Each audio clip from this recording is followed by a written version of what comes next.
There is one easy way to reduce the risk of exposure to hazardous fumes and gases. Keep your head out of the fume plume. As obvious as that sounds, the failure to follow the advice is a common cause of fume and gas overexposure because of the concentration of fumes and gases is greatest in the plume. Keep fumes and gases from your breathing zone and general area using natural ventilation. Mechanical ventilation, fixed or movable exhaust hoods or local exhaust at the arc. Finally, it may be necessary to wear a NIOSH-approved respirator if adequate ventilation cannot be provided. As a matter of policy, OSHA requires that engineering and workplace controls be installed first, and if the controls alone do not keep exposures below applicable limits, use a respirator. As a general rule, if the air in your breathing zone is not clear, or if your breathing is uncomfortable, be sure the ventilation or exhaust is working properly and report your concerns to your supervisor. However, a welder's exposure can only be determined by having a qualified professional take a sample of your breathing air during the workday. The most accurate way to determine if the worker exposure exceeds the applicable exposure limit for compounds in the fumes and gases is to have an industrial hygienist take and analyze a sample of the air you are breathing. This is particularly important if you are welding with stainless, hard-facing, or other special ventilation products. See the product label. In addition, all Lincoln Materials Safety Data Sheets, or MSDS, have a maximum fume exposure guideline number. The purpose of this guideline is to provide the industrial hygienist insight into which material is most likely to be the principal chemical detected during fume monitoring. If a welder's exposure to the total fume is kept below that number, exposure to all fumes from the electrode will be below the OSHA PEL or ACGIH TLV.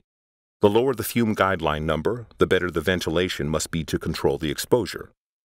The Lincoln Fume Guideline number does not consider any paint or plating on the work because that information is only available when the welding is performed. It is best to clean the weld metal before welding if that is possible. If the base metal cannot be cleaned before welding, the composition of the coating should be evaluated. In addition, fume should be analyzed to determine what compounds are in the fume from the paint or plating and to measure the amount of exposure to those compounds. Finally, if you start to feel uncomfortable, dizzy, or nauseous, there is a possibility that you are being overexposed to fumes and gases or suffering from oxygen deficiency. Stop welding and get some fresh air immediately. If you continue to feel the symptoms, see your doctor. Notify your supervisor and co-workers so the situation can be corrected and other workers are aware of and can avoid the hazard. Be sure you are following safe practices as stated upon the consumable labeling and MSDS. Improve the ventilation in your area. Do not continue welding until the situation has been corrected. You can be sure your work area has adequate ventilation when there is enough ventilation and/or exhaust to control the welder's exposure to hazardous materials from welding fumes and gases, and the applicable exposure limit for those materials is not exceeded. The two most common U.S. exposure limits are established by OSHA in the form of permissible exposure limits, or PEL, and by the ACGIH in the form of threshold limit values, or TLV. Your employer must keep exposures below the PEL and may choose to keep exposures below the TLV if it's lower than the PEL. The PEL and TLV are listed on the MSDS for compounds in each electrode or flux product and for compound requiring special ventilation on the special ventilation product labels.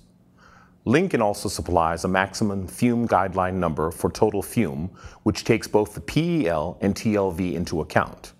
The maximum fume guideline number is on the MSDS.